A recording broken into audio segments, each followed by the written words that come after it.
theme song, and we will start the recording right away. All right.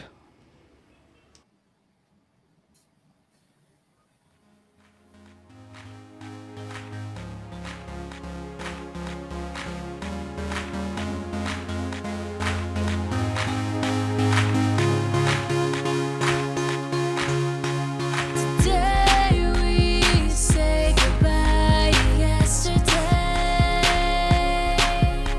Today we say hello to tomorrow. We got that desperation, our ears tuned to revelation. We know where we're going. With our heads held high, beats keep on watching us rise. Just keep on going. So go ahead and dance ridiculous if you want to. Yeah, raise your hands, please, if you must, 'cause I'ma join you. We got a real reason to get all crazy like this. So let your freedom fly. You know you ain't gonna miss.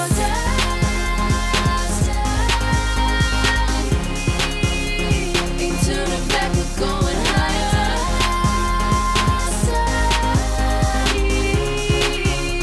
Fixing our eyes on the eternal.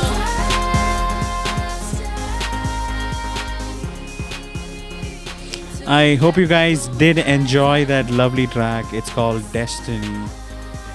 Okay, specifically for this theme of today, unleashing the power of change in small businesses with Nathalie Heywood Smith.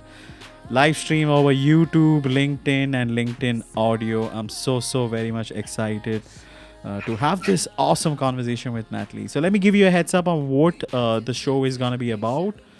So the topic is unleashing the power of change in small businesses. Thank you so much for joining us on this captivating episode as we explore the journey of small businesses navigating the delicate balance between tradition and transformation to thrive in today's ever-changing landscape. If you're a small business owner or an aspiring entrepreneur, please listen to this. Not only that, please share this awesome live stream with your friends, family members, whoever you think would get value from this conversation. Now, before we get into and deep dive into this topic, I want to actually make a quick shout out. Okay, the first shout out which I want to do is actually a shout out, but an announcement which I want to make. So as you guys know, that we are ranking on Apple Podcasts on number 6 on Apple Podcasts on Southeast Asia. I would not have been able to do this without your love and support. So thank you so much kindly for helping me through and through with this journey. It feels so damn good. So thank you so much for helping us, helping me achieve it, helping my podcast achieve it. Okay. Next thing which I want to let you know is that as a design business owner, I have actually started a new offer. I'm going to be starting helping entrepreneurs design websites. So I have a special offer for you guys today. If you are an entrepreneur and if you have a business and if you don't have a website, I'll help you create that website absolutely free of cost. If you are interested, please reach out to me over LinkedIn, email, Instagram, wherever you want. Just message me the word website and I'll take you through the process. I want to be very open and upfront.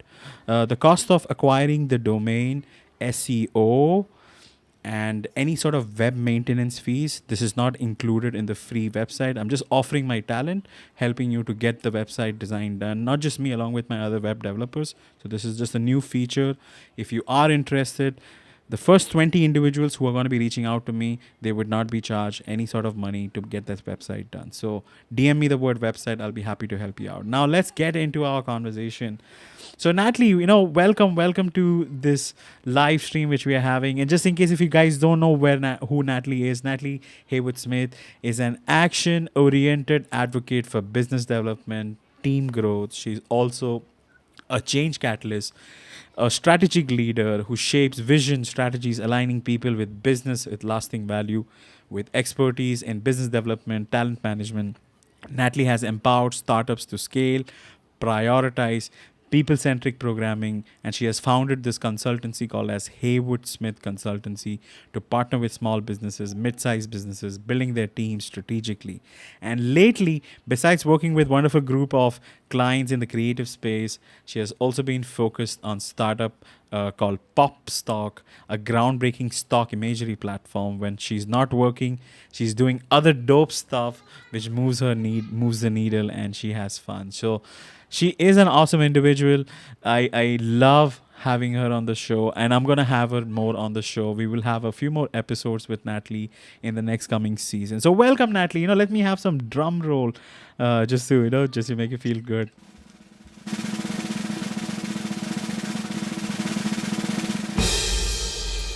Thank Welcome. you. I have to say, first of all, you are just an amazing individual. I appreciate you so much. Like, even, our pre-conversations were fun and engaging, and you were so flexible with my schedule, which was a little all over the place. So I thank you, thank you, thank you. And for just bringing me on the show. It's an honor. Absolutely. And there you hear the siren. That's actually New York. Oh, yes, that's New York. Let me see if I can dim the sirens, because, there's nothing like a little background music to make you feel good and feel wonderful. But I don't know, the sirens in New York. And I saw there's somebody from Canada.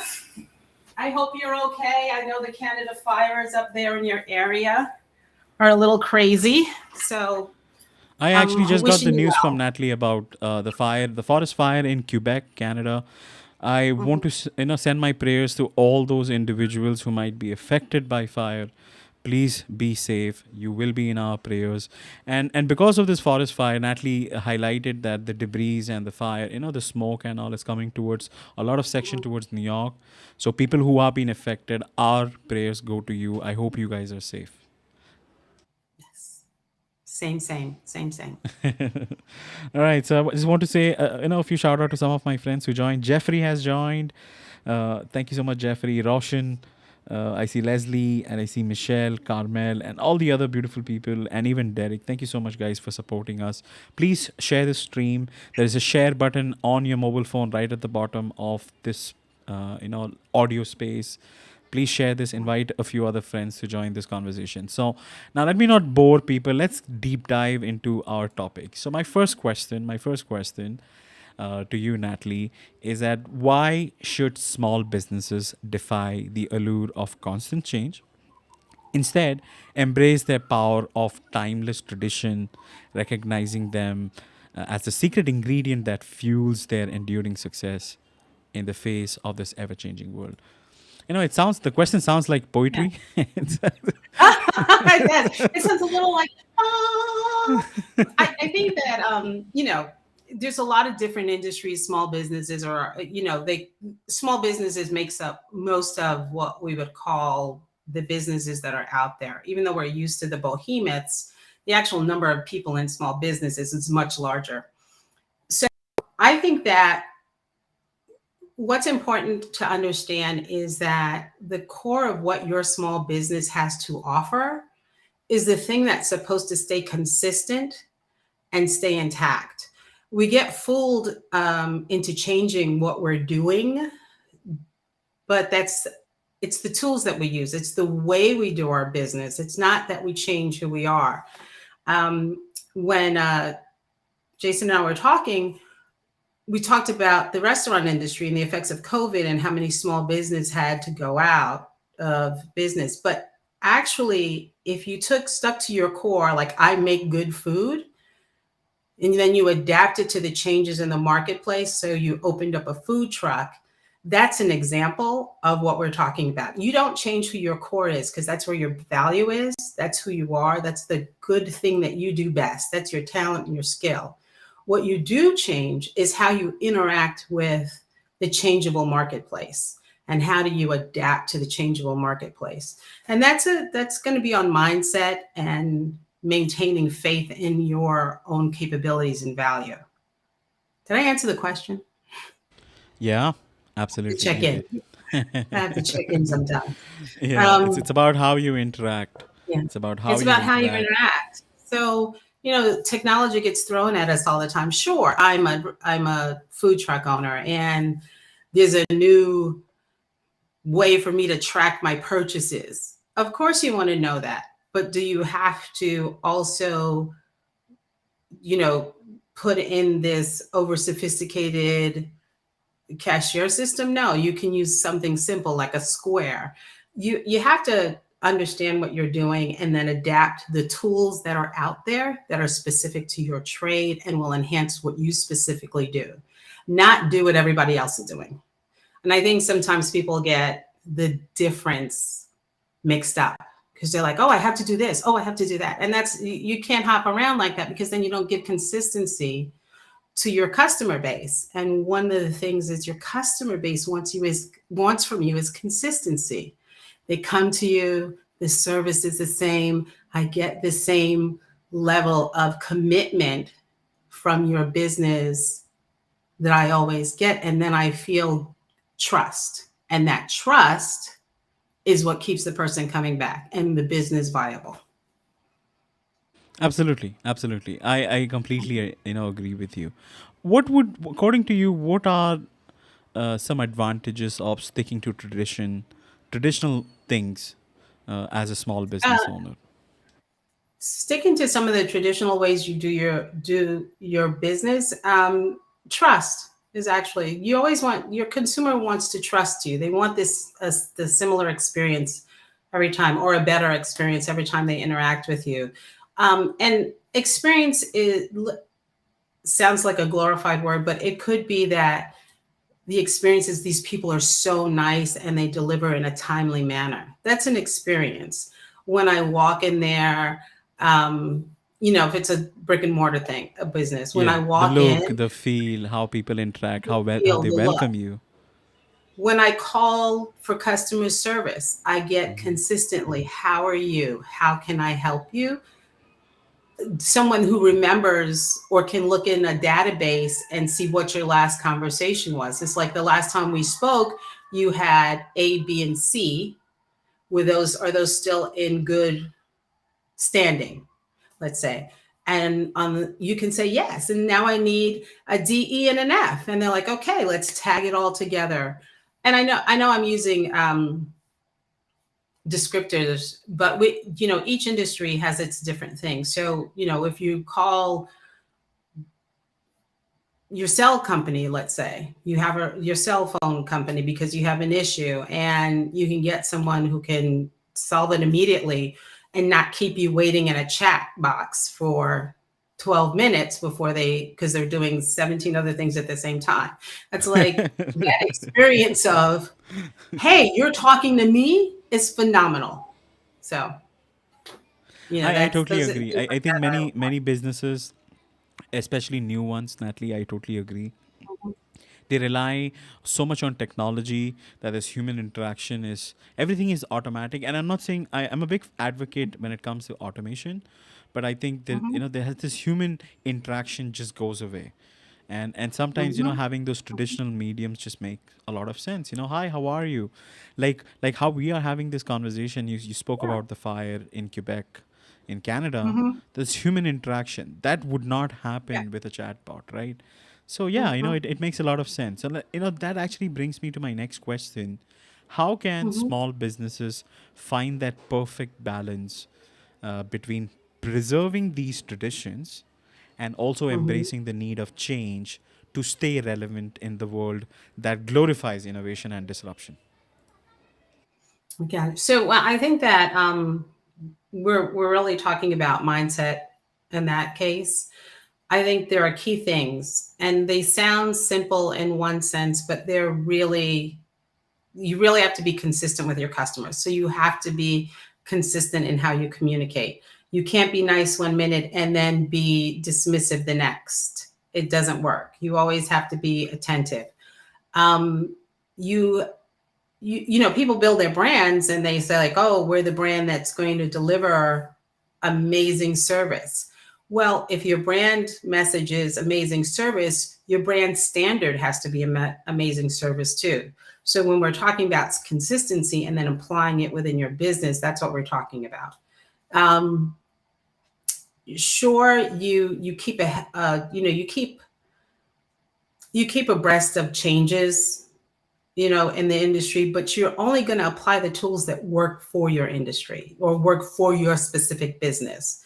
So if you are someone that pictures are an amazing thing for people to see in reference to your business, yes, use Instagram, post consistently photos of, because we were talking about food, because I like to eat probably, but constantly post those photos.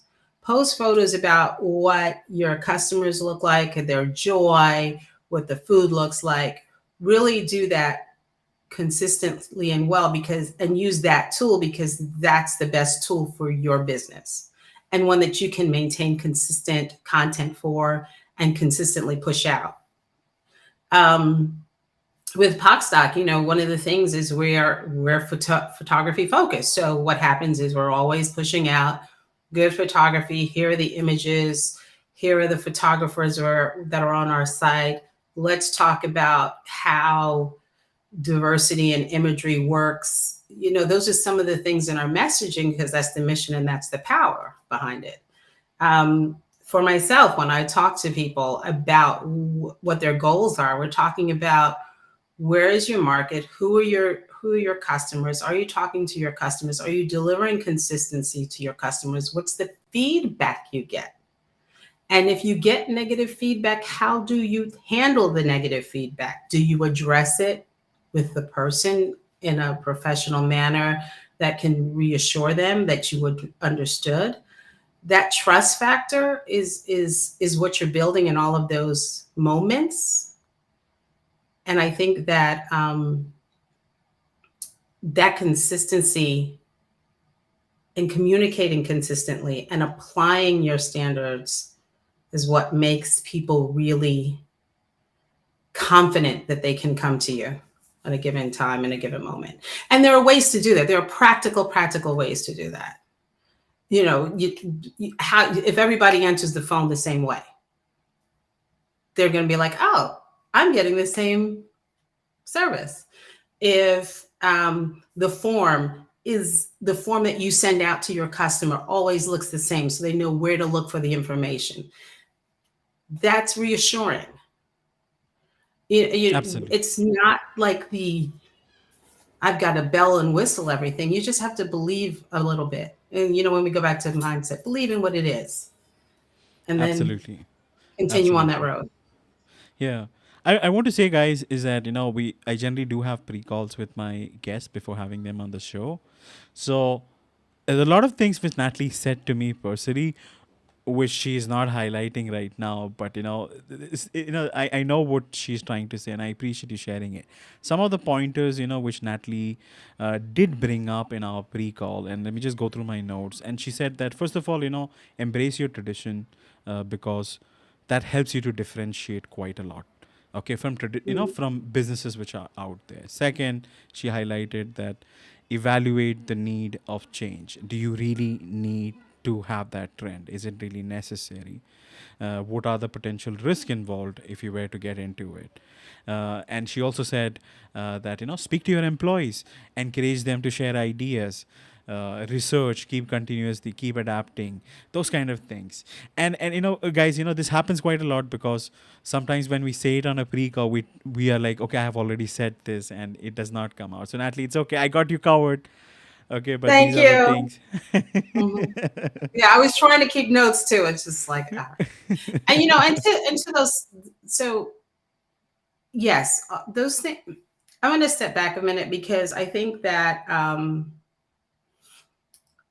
in all of this, there's something that happens with small businesses. You have to know what your offering is. Yes, you have to be sure, but what your matter of expertise is going to be. And when you come into running your own business, you think that you're going to run it or based on, I'm good at this. And that's like the task of what it is. The other part of having a small business is the task of how to run a business. So as you look at it, the business needs for you to have two mindsets. And this is a little bit of the balance. One, an area of understanding your expertise, and two, how do I manage my operations? How do I manage my price schedule? How do I manage delivery of service? So there's two components there. So oftentimes, especially when you get to a certain level of projects, you're going to want to consider bringing someone else in to help you on their operation side, which is important to recognize when that needs to be done so that you can maintain the heart and soul of your business as well as have it run effectively. Because not all entrepreneurs can do both. Absolutely, absolutely. And I appreciate you sharing those pointers, Natalie. It kind of, pulls me to my next question. What happens if you decide to completely abandon tradition in the pursuit of modernization? How can small businesses avoid losing their unique essence in the process? And I would personally ask you another thing. Do you think Mhm. we should, l- you know, lose tradition in the process of being modernizing ourselves? Yeah, go ahead. No, I don't think we should need to lose tradition. I think what we need to identify is what's the benefit of my change to my customer. Because usually we're changing because we recognize that there's something that we don't have or want to do and we need to push forward. I worked with a non for profit um, doing medical missions, and that was an amazing 10 years global missions, but COVID hits. So you can't build a medical team and take them overseas anymore. Now, where does that go? What do you do? How do you stay here? At the core of these medical missions was realized that it was really helping youth and performing specific services for um, teens that were at a point in their life where they were suffering from a medical condition that could be fixed with surgery. Well, how do we then help teens here in the US? So, little by little, in shifting and in thinking about like who was the core that we were servicing, they were teenagers looking for a better life. That was the thing that inspired the non for profit and what they hope to do. That's now shifting into uh, a business or a supporting teams in the United States with pursuing their career, pursuing their in the STEM fields, and pursuing opportunities through mentoring so that they're ready for college, they're ready to pursue a career, they're ready to move to the next phase in their life. So even though how this service was delivered completely changed, the core of we want to help teens because that's when human beings are at a crucial point in their life, and that's where they see they start to think about their future and move towards it. How do we support in that space so that others can find their way? So you don't have to, I think to your question, you don't have to let go of what's your inspiration to have started your business, but you will look at how do you deliver your business. Yeah, I think it makes sense. Okay, so let's have some consideration when it comes to large corporations. So, what strategies Mhm. would you recommend for small business owners? We can employ as small business owners so that we can leverage Mhm. our history and tradition as a competitive advantage in an industry which is dominated by large corporations. So, with that sense, what would you suggest we should do? Big I companies, suggest larger corporations. so Yeah, go ahead. large corporations, you will learn one way is to learn to work with them. So if we look at all the small businesses that are Amazon stores or Walmart stores or an Etsy store, that's one of the way to get, like if you just look at how do you get your product delivered, that's ways that you can do it. You can have your store, you don't have to open up a brick and mortar, but there have been changes in technology. Online shopping is big. And then there are big corporations who now will partner with you so that your small business can thrive. I think that's one of the ways we look at big businesses and how we use them to our advantage. A lot of people don't realize with large corporations that sometimes they don't have capacity for all the work that they do. How do you make connections within a large business, and then you become a sub vendor, which is often not thought about, but you can sub vend. There are businesses that have thrived off of sub vending through a corporation, delivering services that the corporation needs to deliver their offerings to their client base. So that's another way. There's a lot of growth right now within the government, especially in the US.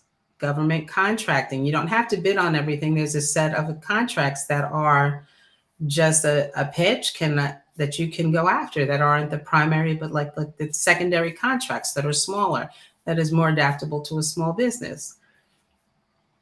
Those are ways that you can get in with these large corporations so that you are supporting the effort as opposed to competing with the effort. That makes sense. That Those makes are sense. Absolutely, absolutely. But do you recommend anything we can do as small business owners?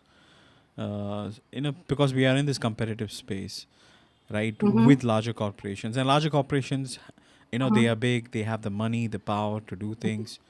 So, what would you recommend? I mean, the things which I can think of is like, maybe offer exceptionally good customer service, which you did highlight, maybe have like a specific focus, maybe, So have some craftsmanship or something of that sort. I don't know. What do you think?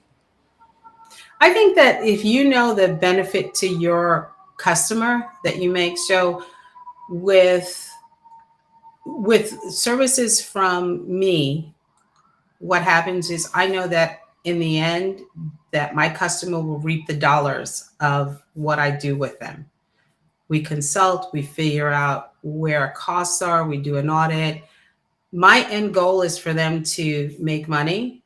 And because I know how I fit into that dynamic, they see the return on it through the consulting we do, through the coaching we do, through the business opportunities we can open up with my assistance.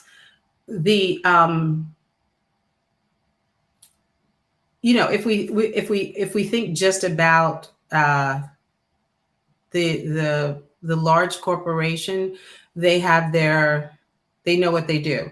The small one needs to really understand how they fit into their customer's life.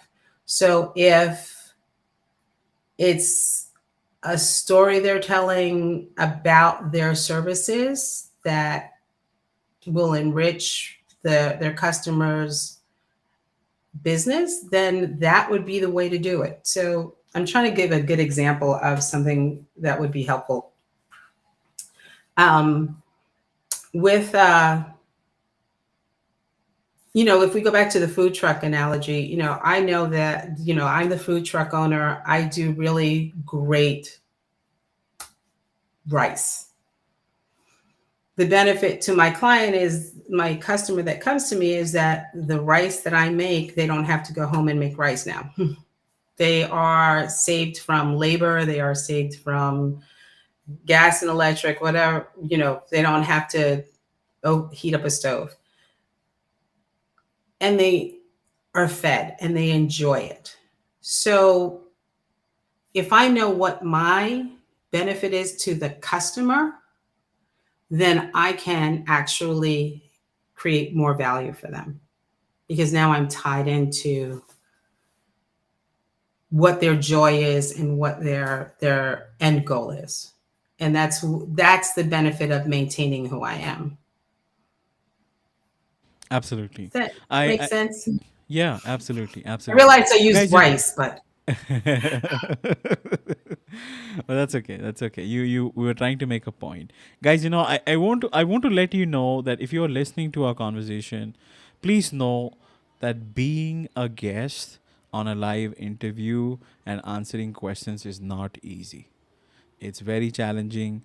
because you have to be spontaneous, you have to be instant, you have to think of examples. I know, and I can be an ass, I can end up asking something else in between, which can shift you completely away. So please give a shout out, send Natalie some emojis, guys, if you're watching us on if you're hearing us on LinkedIn, because she is doing absolutely phenomenal. Have you been on other podcasts, Natalie, by any chance? Like, is this the first time you've been? Have you been? Yeah, this is, I mean, what I did one audio thing a while back, but this is really actually my first time. So I See, guys, appreciate. I think she definitely needs an applause because she's doing Thank you. absolutely fantastic being a first timer here. So thank you, Natalie. I appreciate this very, very much. Let's actually dissect this.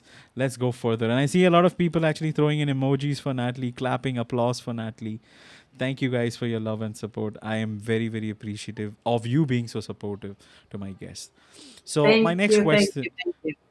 yeah, my next question, which I have for you, in the midst of these society and technological advancements which are going on, how can small businesses rediscover the value of the time honored practice and infuse them with a fresh perspective to attract modern customers? If you get my question. Yeah. So I think that the first thing you need to do is talk to your current, usually every business has like their top 20% or their top 10% of customers. I think you should talk to them. And I think that they trust you and you trust them as business partners. So when you talk to them and ask them, like, where are you going next? It's going to elevate your conversation with them. It's going to allow you to plan with them. And then it's going to also reveal what else is coming the way. Because when you get enough like minds thinking together, that's where you start to see what the trend will be. And then you can figure out how you fit in with that trend. Or do you need to buck the trend and go in a different way? Because no matter how commoditized a marketplace is, and when we talk about, all these big businesses, we talk about them being, taking the market share because they're doing everything more better, different, faster, gooder, whatever you want to use as the adjective. I think the other component of that is if you buck it because you offer a personalized service, or you offer a quality service, or you offer handmade goods versus machine processed goods, or patterns that are different in your business and in your delivery of a product. I think that's where oftentimes we'll see the biggest difference for the small business, and that's why they continue to maintain and they continue to grow and they continue to service, because they're tapped in that way. Yep, I appreciate you sharing that. I wanted to give a shout out to 13 listeners who are listening to our conversation. I want to say hi to Wade, my good friend, and I see Miranda, Melissa, and many others who have actually joined our conversation. Thank you so much, guys, for being here. So let's actually move on. My next question, which I have, is about storytelling. Okay, now Mm-hmm. this is slightly different. I want to know about the role of storytelling in conveying the unique heritage and values and experiences of a small business, and how can this storytelling be effective in igniting customer engagement or foster emotional connections and differentiate small business from their competitors. I think that there are lots of examples of telling stories about our businesses, and telling your story is most important, because if we look at a commoditized market where everyone has the same leather bag, yours is going to be different because of your story, of the story of your business. So if we talk about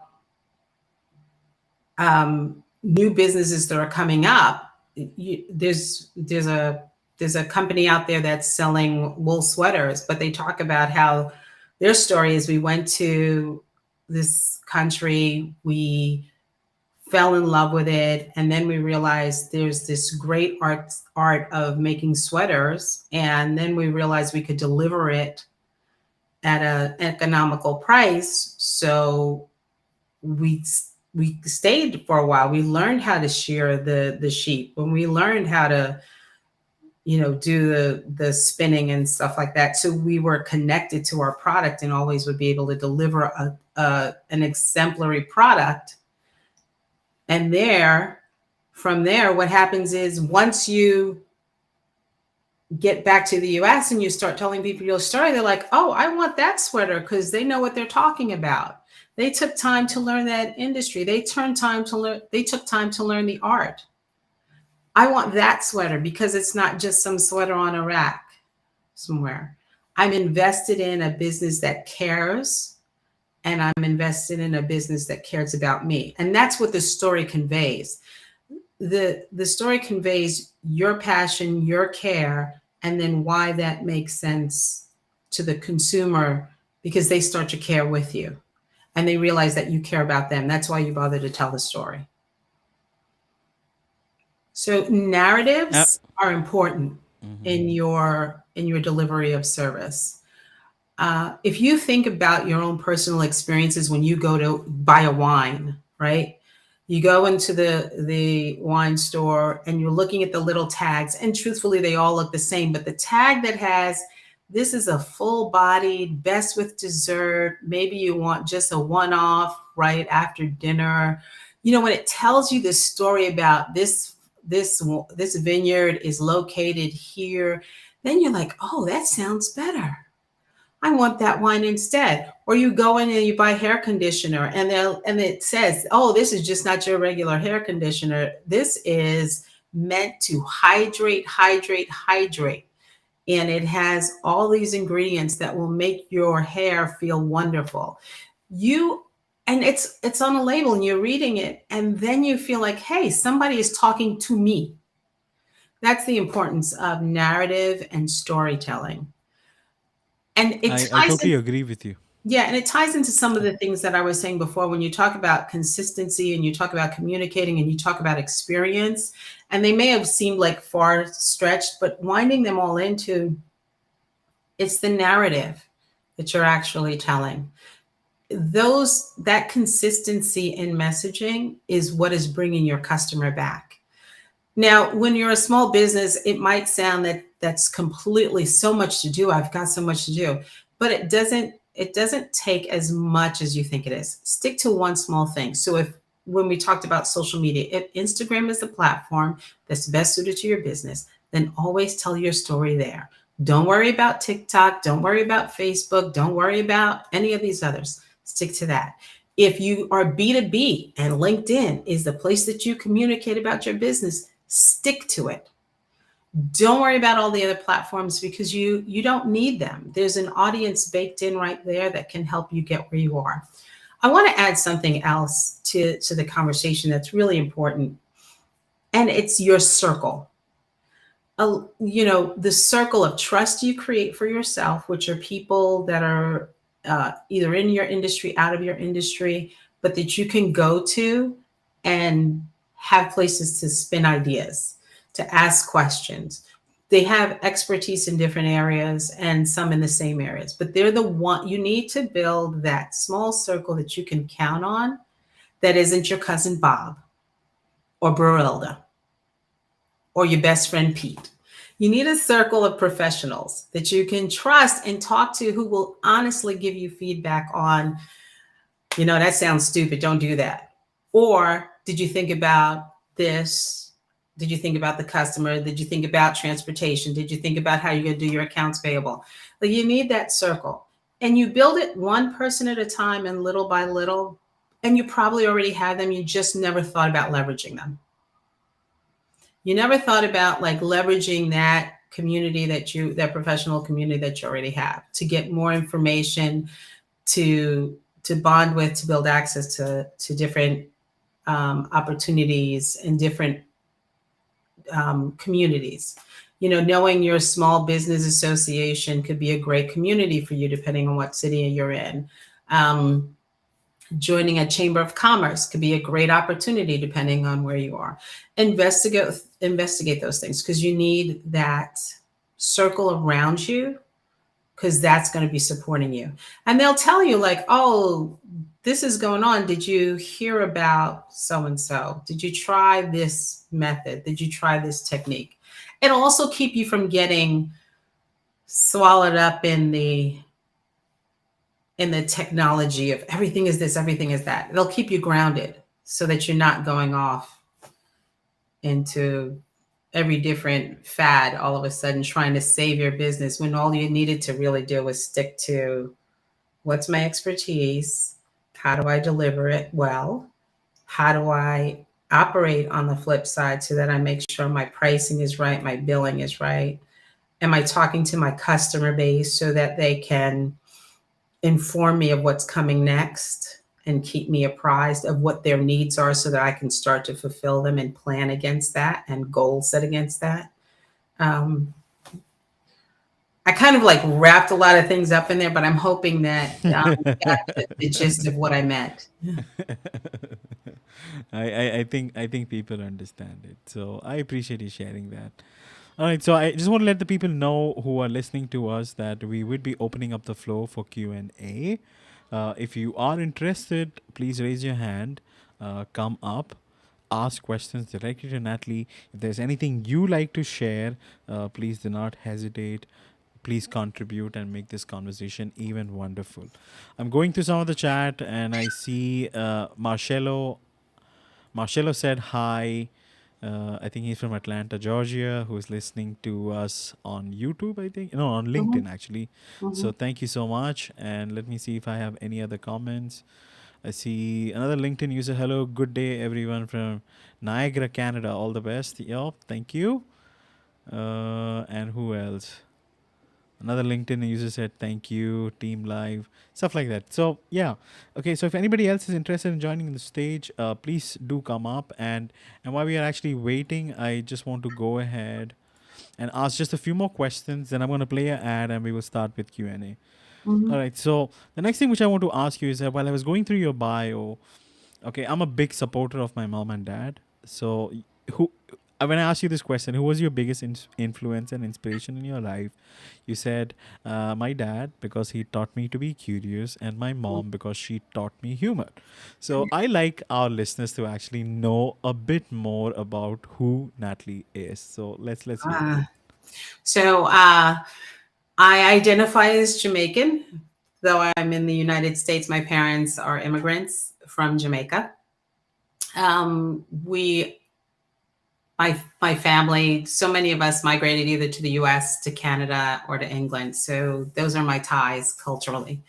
My dad was voracious, I think that's the right pronunciation, about consuming newspapers and filling us in on what was the latest information. So my curiosity came from that. And then talking, I think it's also the fascination with people in general that he inspired me, because he would always talk to anybody and everybody.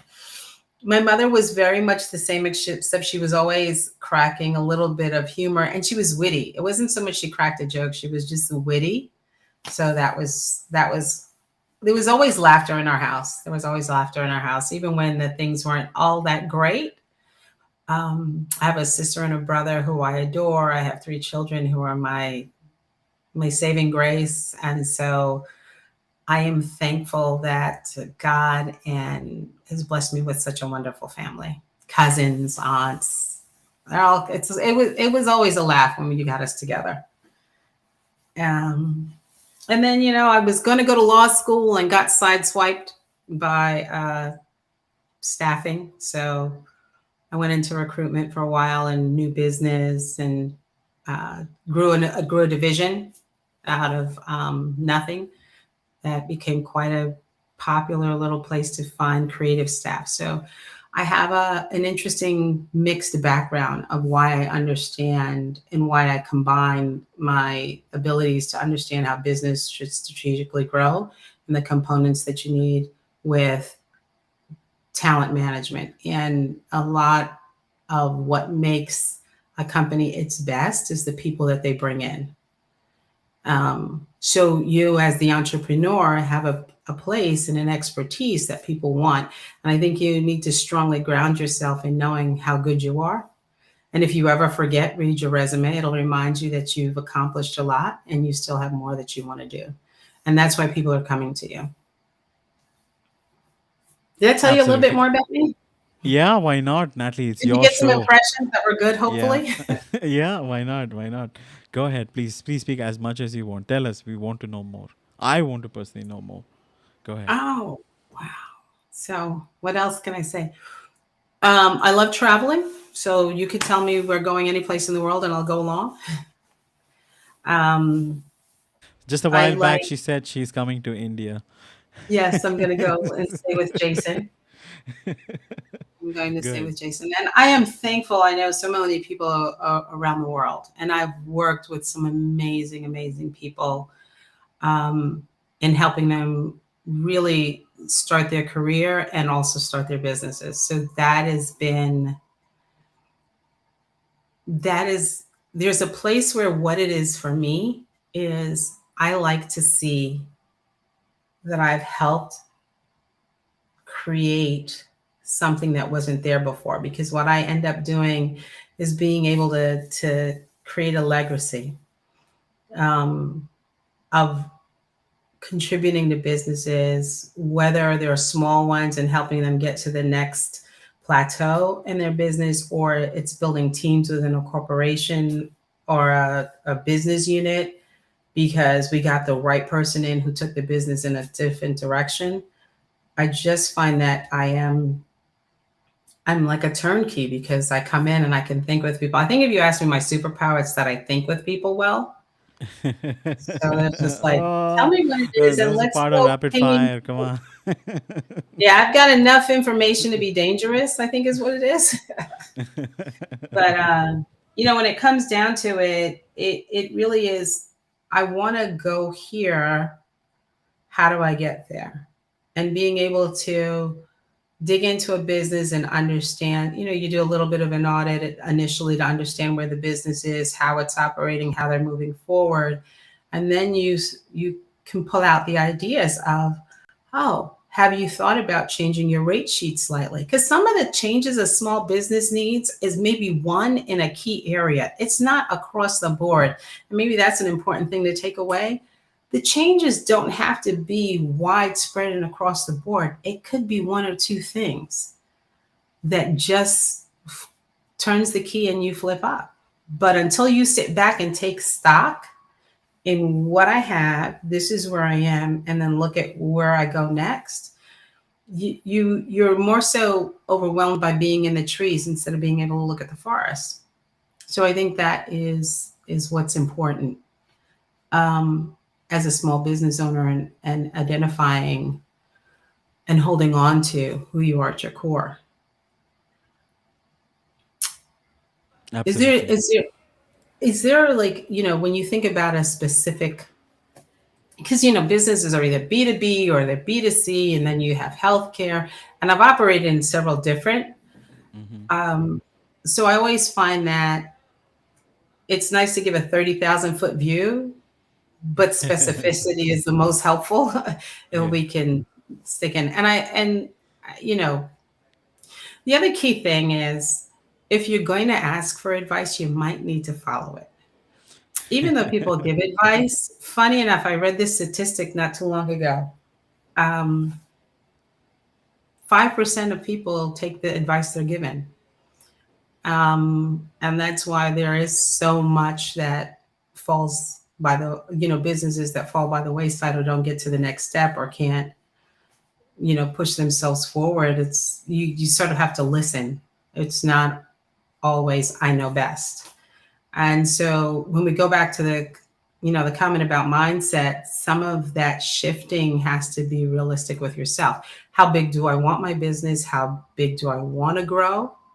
How big am I capable of growing it?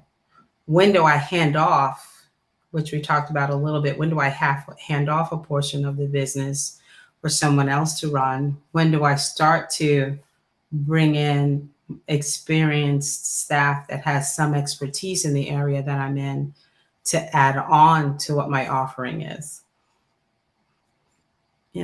Those are some of the key things that are important to, I mean, we could break down all of those things into separate conversations. as well. Like, what do I Okay. need stepping out the gate? You know what? You need an EIN number. You need a good accountant to tell you what to do. You need a Absolutely. network. You need a good legal advisor. You know, there are simple like one, two, three, like off the top of our heads. But when you talk about narrative and how to build that, do bring in someone who's a specialist with brand and can understand narrative building. They're there for the consultancy to help you get that off the shelf, but know that you're going to also have to know how to maintain it and figure out what that's going to mean. I mean, there are so many points we could throw in. Yeah, Does that help? absolutely. Yeah, I mean, I absolutely. It feel does like help. I'm on a ramble now. All right, so I want to first thing which I want to say is that Wade, my good friend, I did try to bring you up, but LinkedIn was not allowing me. I would recommend you to exit from this space, join back, raise your hand again. I should be able to bring you up. We got like 2 to 3 individuals who has joined our conversation, who will be speakers and contributors today. Now, before we get into that, I'm going to quickly play a shout out to my sponsor so that we have time to have a sip of water, relax a bit, and we will start the second section of our show. So I'm going to quickly play the ad by Dr. Amanda Fu Rayland. Just a second. Do you want to find out how your neurology works? Do you want to understand why you do what you do? Then it's really simple. Just check out yourlifeliveit.com, and there you'll find lots of different ways for you to be able to learn more about you, why you do the things you do, and more importantly, how to change those in a really quick, effective way. We call it unthinkable change. The change that you'll experience with neural coding is fast and it lasts. Don't wait anymore. You get 86,400 seconds every day. Once it's gone, it's gone. We are committed and passionate about helping people create unthinkable change in their lives. We've been doing this since 2008 and literally changed over 41,000 problems, deleted them from the neurology, and then installed a solution that works best for the client. Whether you want to work one-on-one or take one of our award-winning neural coding online courses, take action today. The costs of not doing that are just more days wasted. So connect with us. We're here to help. We're here to help you create unthinkable change that's fast and it lasts. It's your life. Live it. All right, so the voice which you heard is by Dr. Amanda. Dr. Amanda is an international speaker. She has around 1.9 million views on her TED Talk, has spoken in over 14 countries. I'm sure she's a 5 or 6 figure speaker. She is also a keynote speaker for over 36 years, and she has impacted around 3.5 million lives, and is also the #1 best-selling author. To get recoded, visit yourlifeliveit.com. You should be able to find the link under the event notes, show description, whatever. You should be able to find it. On that note, let's actually go ahead with Q&A. I want to say hi to Michelle. Thank you so much for patiently waiting and joining this conversation. Do you have a question, or would you like to contribute to this conversation? Thank you so much, Jason. As always, your radios are incredible and your guests are incredible. Natalie, I've really enjoyed every word that you've said, and I hope you're safe in New York. I'm in New Jersey, and it's starting to get a little bit bad right now with all the smoke, and we wish all the Canadians well as well. So, Natalie, I do have a question for you. So, I mean, I love the title, Unleashing the Power of Change. And it seems like with me, one business led to another, led to another. So now I find myself in three different businesses. And how do you manage them? A lot of people are multifaceted. I'm omnipresent on every social media platform. Um, but if you could, I don't know, give any tip on how do you successfully run your passions? And all my businesses kind of tie in together. It was one business that opened the door to another. It all just kind of happened organically, except for the first business. And now it's just I'm having a hard time, like, kind of wrapping my head around all of it. And I don't want to give up any of them because I'm passionate about them. And to me, business Mhm. is living out your passion. So thank you very much. Oh, thank you too, Michelle. Thank you. So I have a quick question for you. Are you doing this all by yourself, or you have staff? Like, how are you structured a little bit? Oh no, I have no structure. I am a one mom of four businesswoman. I do everything myself, from all my videos, all my content, to running my business, to making Mhm. my own jewelry. I do it all myself. So, two things. The first thing, I realize there's probably going to be an organizational component to it, but I'm thinking that you need to step back and look at your pricing and your scheduling and the three things and where they're in common. How do we get, like, maybe I'll step back. Is each business running differently, or just the offering is different? Because No, you might have they're three all dishes. completely Go ahead, Michelle. Yeah, no, they're all different, but for me personally, they tie in, which is one, I started making my own gemstone jewelry 10 years ago. That led Hmm. me over to Pinterest with great success. Now that actually led me to being a Pinterest strategist because everybody was asking me how I succeeded so quickly over there. And then I just got Hmm. accepted into the Amazon influencer program. So all three of those things. So I think that based on what you're saying, I feel like what we're looking at is an operational thing, an operational situation for you. And that's what I mean by that is we need to figure out how to tie all of the back end of you committing to your business. Like, is it one calendar you're working from or four calendars you're working from? And that's just a simple thing. But I think what we're looking at is how do we, on the back end, bring all the businesses together, which is quite possible, so that your front end continues to look separate like you want it to, but operationally, you're acting like one business. So all your billing goes through one place. All your, the delivery on I also think you need an extra person to help you out with this. So you might be training somebody up to support you. That would be the second thing I would say you probably need in there. With the gemstone business, it seems to be pretty established. So you're working. Are you just selling? Are you actually making the jewelry? Like, are you farming? And we're going a little bit into the what your business does and what you actually do. Like, what are your actual actions day to day, so that you would be able Yeah, to. I make all the jewelry myself. I don't outsource anything. Okay. So I think I then we're must say, looking at I your must say that operations and Michelle, schedule. you do a lot of work. Like, it's not. Yeah, How the hell are you doing all of this? Like, I should applaud you just being that far. Like, because you said you not only make gemstones, you create content, you still look after your family. That's a lot of work. So salute to you, Michelle. Hats off. That's a lot of work. Yeah, someone, Derek said you might need an outsourced bookkeeper. I think that, yeah, I think that it's your operations we actually need to consolidate so that it runs all your business on the front end, and then you're only doing one on the back. Does that seem like what would be helpful to you? I guess so. I have to let go of the control. Because Yeah.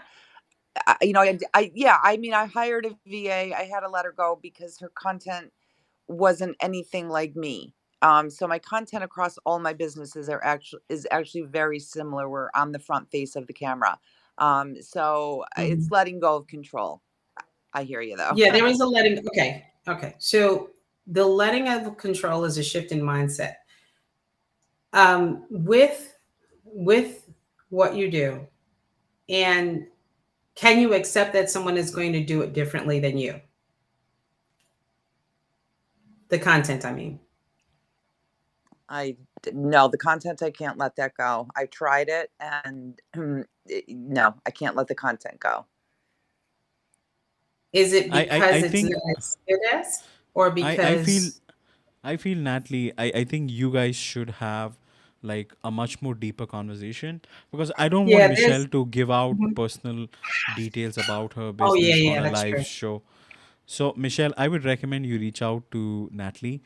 I would DM you her profile link, or you should be able to find it on the notes, so that you guys can have better clarity on this. I do completely agree with what you said about giving away control, because as an entrepreneur, I was not giving control away for the past 3 to 4 years, and I finally decided that I have to teach other people how to do it so that I have less amount of stress. And when I started doing it, it is challenging. It's hard because they may not be as passionate as you are, because they don't own the business like you do. So it's challenging, but you need to have that skill set, like how you can make other people work in the exact same fashion as you do, create SOPs, have something in place so that the execution is done at the same scale, or find such individuals who can make that happen. So I just wanted to pause there, because I don't want any kind of confidential information to be given out, and I don't want the show to be like a scrutiny session for Michelle. So Michelle, is that all right with you? Do you have another question probably you like to ask her? No, that was great, and I totally respect that, because I felt like I was hogging the stage here. So Natalie, I No, appreciate it, and I will I'll reach out to yeah, you. Thank you. yeah, and please do, and because I would love to be helpful to you, because I understand what you're talking about, and Jason's right. It would be to get in the weeds about your stuff. So DM me. We can chat. We can get on the phone. Don't worry about it. Let's talk it through so you can get someplace with what you're want to do. All right, she's sending a heart emoji to you, Natalie. So thank you so much, Oh, Michelle. So let's right move on back, to right back, Michelle.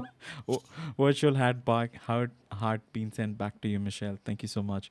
Let's hear from Leslie. So Leslie, do you have a question, or would you like to contribute to this conversation?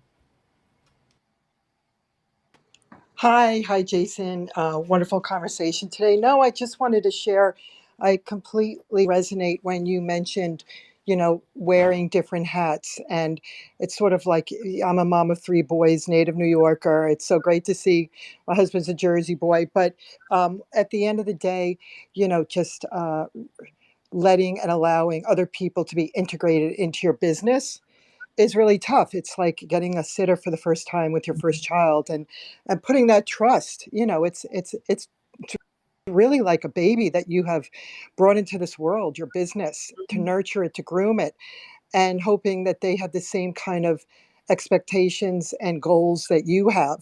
And I find it very challenging in this day and age to find people that are that can be on that same wavelength and have the same work set skills. So thank you for bringing that to the table. Yeah. And yeah, just really enjoying today. Thank you, Jason. Thank you. Thank you. I want to share one thing that Absolutely. I So think would be a great commentary for. I had to learn to let go very early in my career, just because I was literally forced to. And I will say this: one of the things that happened with the people that worked for me is I gave them the confidence to take the risk. So I knew where to position them, where risks could be taken. And that's what you want to figure out. Because when they came to work with me, I would always tell them, we're doing this business. There's no atomic bomb. If you push, there's no button for you to push. So whatever you do, I will help and protect you as long as you act with integrity and with the intention of doing a good job. I will be there to support you. So have confidence in yourself and being able to move your team along, and have confidence in the business you've built, because it's solid. You just need to remember it. I hope that was encouraging. Thank you. Absolutely. It is. And thank you so much for that, Leslie. It's always nice to have you on the show, along with my other friends, Michelle.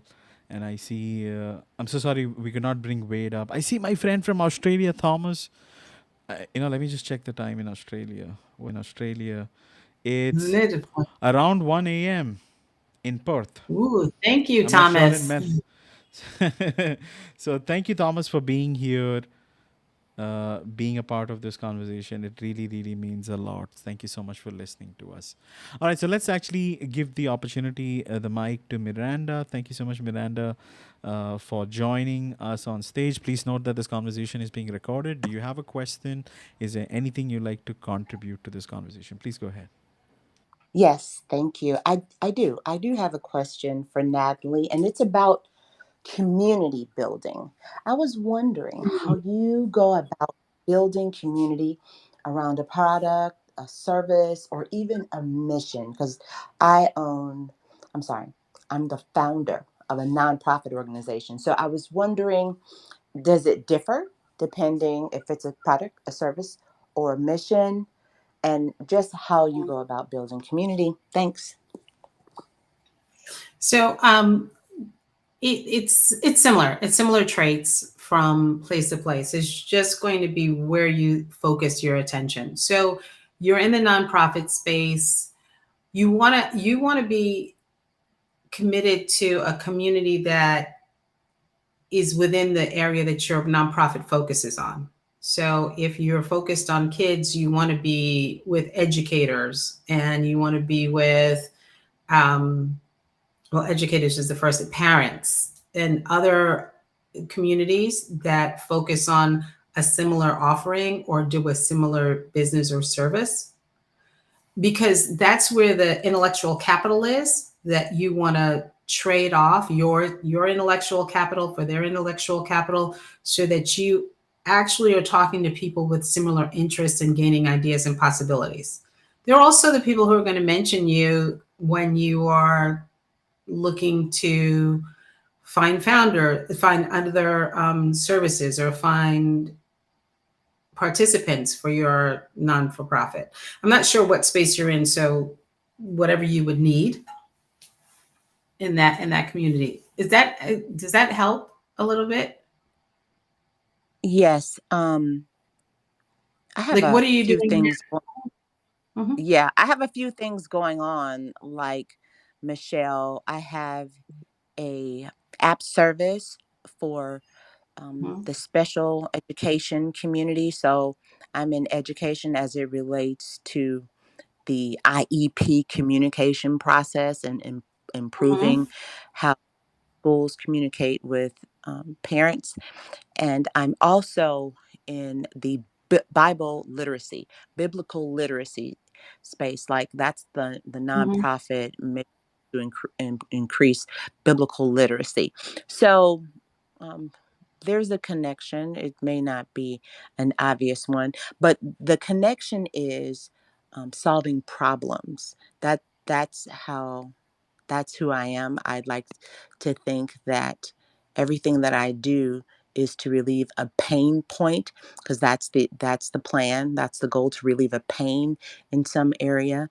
And so those are the the areas that Mhm. I work in, and that's the goal, is to alleviate a pain. And so building community based on pain points and getting information on how best to alleviate those pains from the specific people is like the idea.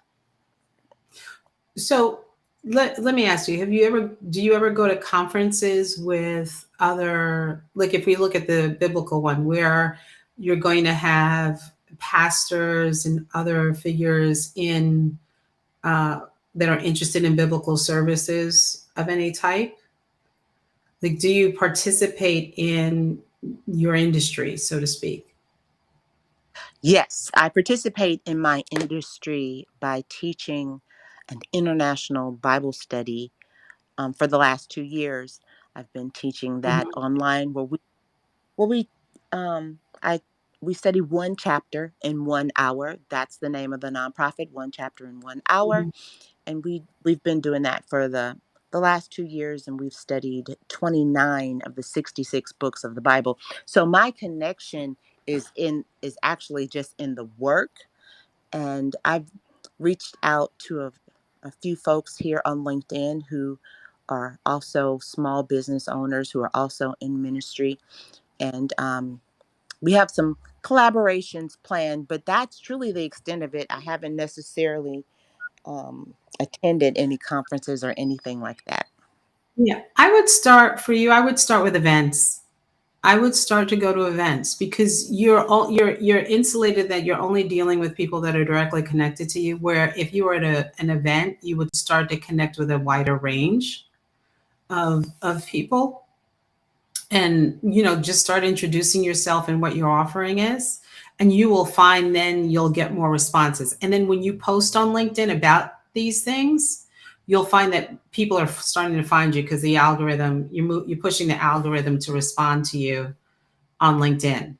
So I think that you're focused on like, oh, these are the people I'm getting the information to, but to flip it to build your community, you need to get out to the events and the gatherings that are offered within the industry that you're focused on.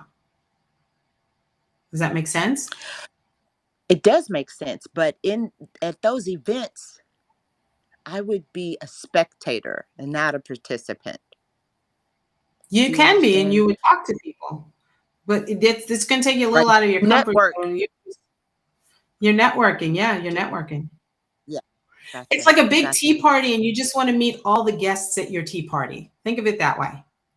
I'm going Good to a example. party and I'm going to go talk to all the guests because this is my party. And you'd be surprised. People are ready to talk to you and share with you.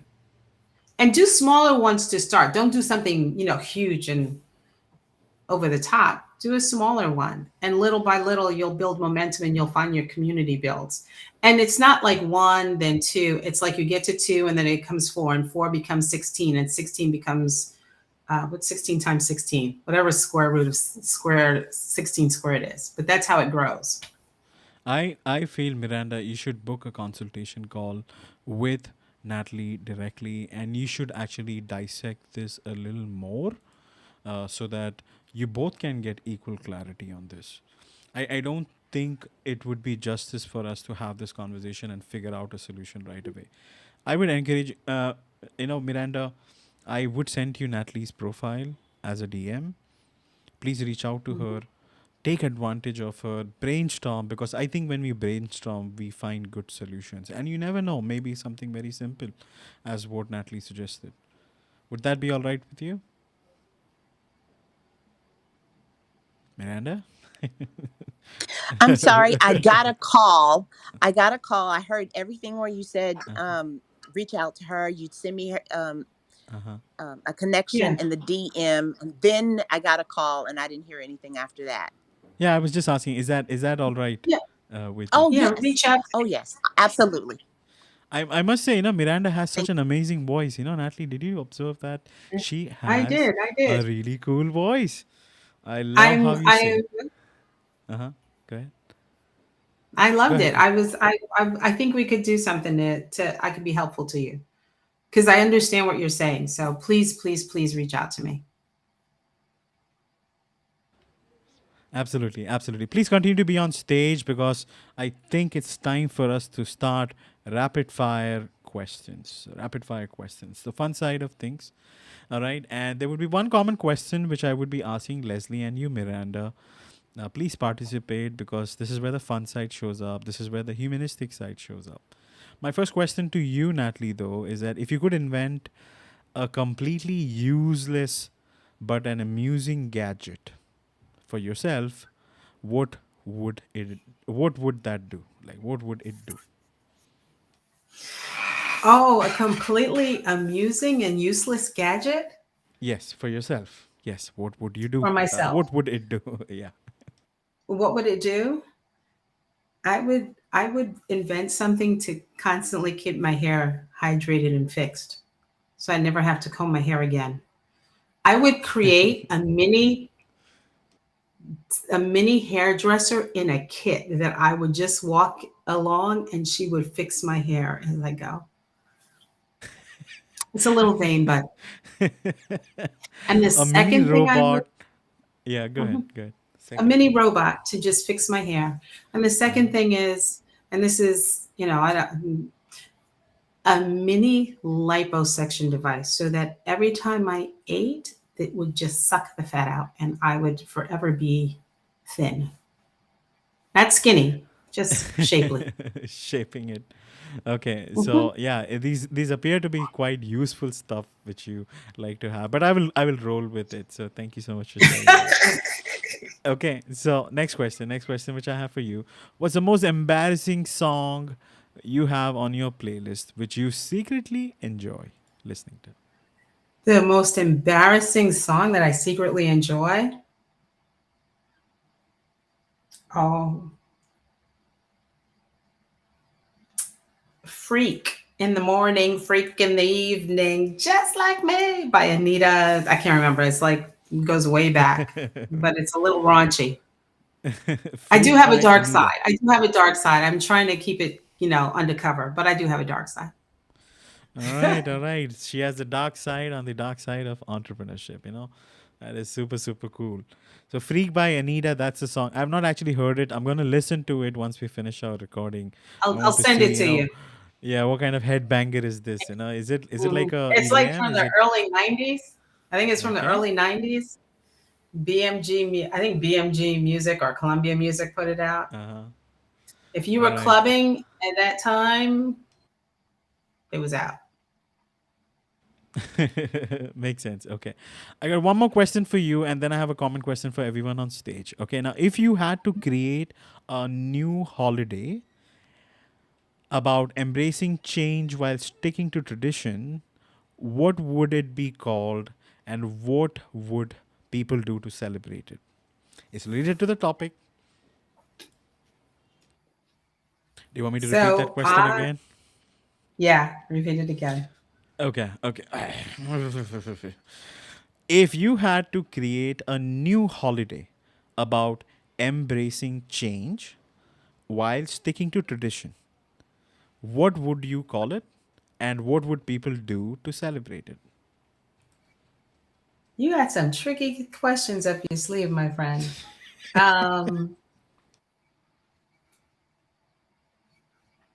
I'd call it Digital Don't Day, and we would have to turn off all the electricity, all the Wi Fi, and just Uh, enjoy the people that are with us on that day. Like we'd have to talk to them. all right, so it's gonna be called as an acronym DDD, Digital Don't DDD. Day. No electronic gadgets, no air conditioning, nothing fancy. Yeah. You have to go No. outside if you want to breathe. You have to cook on a live fire. All right, so maybe we might Yeah, maybe that's a little extreme. a little extreme, but I think when we talk about all this stuff we talk about with change, change. I think we're talking about how we interact with stuff, not so much that we're changing who we are. We're changing the interactions. So I think that's what's the focus. And innovation and new possibilities come out of that, new opportunities come out of that. But until you live in that moment of the now, which is what the purpose of a digital don't day, you live in the moment. Because when you think about the past or you think about the future, it's a lot of anxiety and stress. Absolutely, absolutely. I appreciate you sharing that. Okay. My next question is actually common for everyone on stage, including Leslie and Miranda. We will start with Miranda first. So the question is very simple. What's the strangest thing you have ever eaten and do you regret it? What's the strangest thing you have ever eaten in your life and do you regret it? Let's hear from Miranda. Go ahead, Miranda. Sure. I'm from Los Angeles and I married someone from Louisiana. So Ooh. crawfish. every summer it's crawfish. And so, like, I've been married for over 20 years, so I don't do it anymore. But, for many years, I would participate in those crawfish boils. Of course, I still go. I just don't eat the crawfish. I eat the potatoes, the corn, the sausage, but I'm over the crawfish. So that would have to be the strangest thing that I've eaten.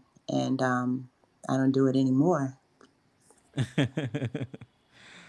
Thank you so much for sharing that. It shows your infinite love, uninfinite love which you have for crawfish. I've never tried it, so I'm not really sure how it tastes and how it smells and all. But I'm not really a big Chicken. fan of fish. I can tell It's you that. chicken. It's like chicken. Ah, I'm kidding. I'm joking. It's okay. not like That chicken was at a all. joke. I actually took her seriously. Like it's tastes like Yeah. chicken. Okay.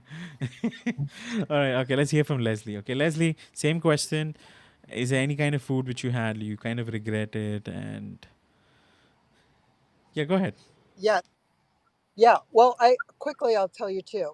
One from the my Polish side. My father was from Poland, and he liked pig's feet, which they would jelly, like jellied pig's feet in a jar, which I never would even touch or taste or just even look at it. Even though I love to try all different types of food and tripe stew. My mother was all Italian. My grandmother made, which is cow intestine tripe stew. Rubbery. I didn't like the texture. I tried it as a kid and never made it for my kids. So that's my share. I'm not sure if I heard that right. Did you say pig's feet? Is that what you Yes, said? she Yes, did. I And I did. Shit. feel Oh you. yeah. Yeah. Yeah. See, I don't eat entrails. Yeah. So in Jamaica, there's a thing called manish water. And I I had it at a wedding the first time. They're like, no, you must drink it because it's like a celebratory thing, and manish because it's made with certain parts of the goat. Um, yeah, I don't eat entrails, nothing like that. They're absolutely disgusting, my opinion. So I feel Okay. your pain Is there. that yours? Is that yours, Natalie? Is that the one which you Yep, wanted to share about? yep, that's my share. Mm. Okay. Anything else other than that? Anything Mm, else you find anything disgusting? that's an entrail, I'm not eating. Okay. Okay. For me, No just feet. in case No, if anybody, go ahead. Go ahead. Go ahead. no, no. I Okay. was no. Go ahead, you go. I was saying that if you ask me, I hate crabs. Disgusting. I hate crabs. I can't stand them. I find it scary. I think it's such a big task just to cut the motherfuckers and just have it. Like, it's so so complicated and hard. I just don't buy. Like, I don't like it at all. But Mm, that's me. But mm. you were about to say something. Go ahead. No, yeah, I'm still thinking on the manish word. It's something that happens when you say it too, because all I could see is testicles, and then I'm just like I'm into ball section, and then I'm just like, oh, this is disgusting food. Just saying, I I've gone down a understand. dark road in my head. All right, all right, all right. Let me actually give you the opportunity to promote your business. So tell us, what is your vision with Heywood Smith Smith Consulting. Consulting.com. Guys, it's a long URL. Do not struggle. You should be able to find it on the event notes, show description. It's there. You should be able to find it easily. So tell us, what is your vision? Where do you want to reach with heywoodconsulting.com? So for me, Heywood Smith is about building businesses and the people who run the business so that they can get to their next level. And in my next level, it looks very practical in that the team, I do have a small team, but consistently working with businesses, consistently going on this adventure of how do we create better mid and small sized businesses, because I believe that I am building the world to be more economically safe so that my children have opportunities to move forward. And I think if we don't build out that in the world, we'll see the bigger guys get bigger and the smaller guys get smaller. And that, I believe, the success of any community, the success of us financially, the success of access comes with mid-sized businesses being strong and firm and grounded. So if I can contribute to that build, then I'm contributing to how the rest of the world works out and how my children will have a future. I know it's a little, lofty in that sense, but I realize I'm one human being, so I'm going to do one thing at a time.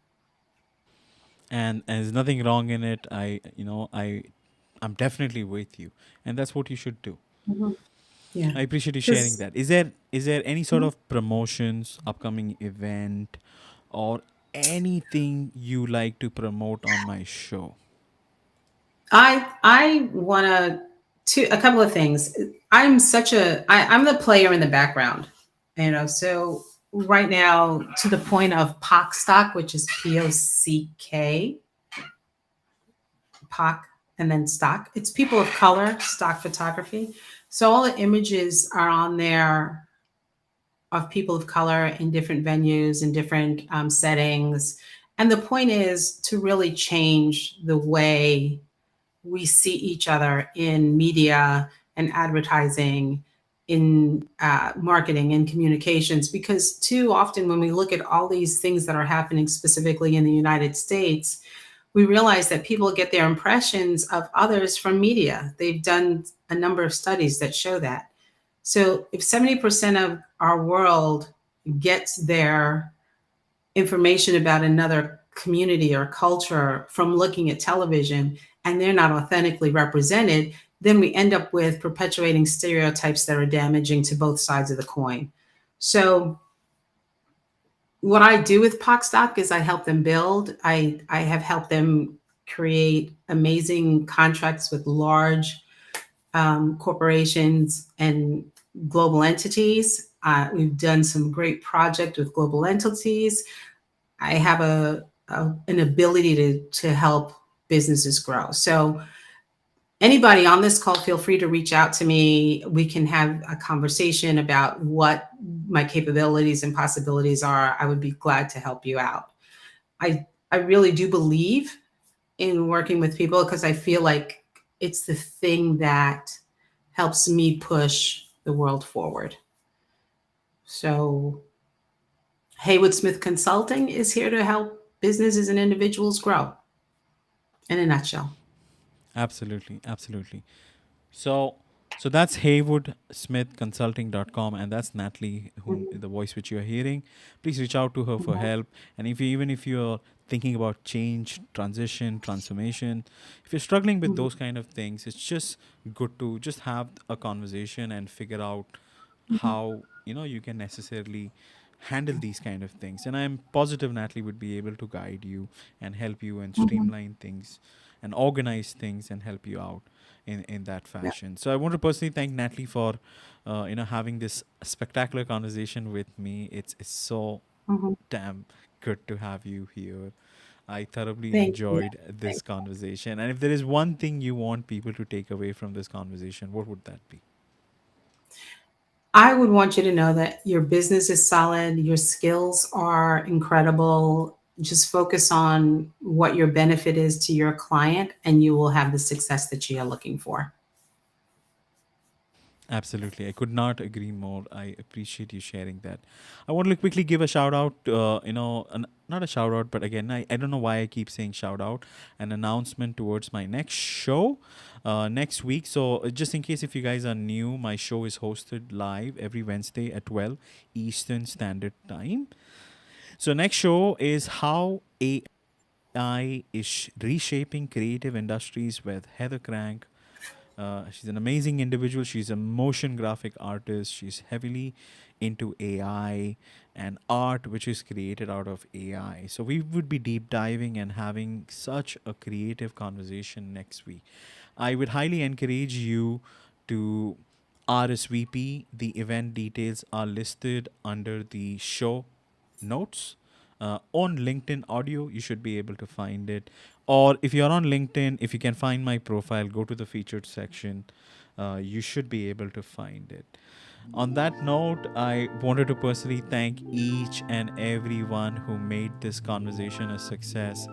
Please take care of yourself. Have a lovely morning, afternoon, evening, wherever you are in the world.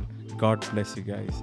Thank you. Thank you so much, Natalie. We had Thank such a you lovely so much. And thank you, God bless you. everybody that participated. I appreciate you greatly. And feel free to reach out.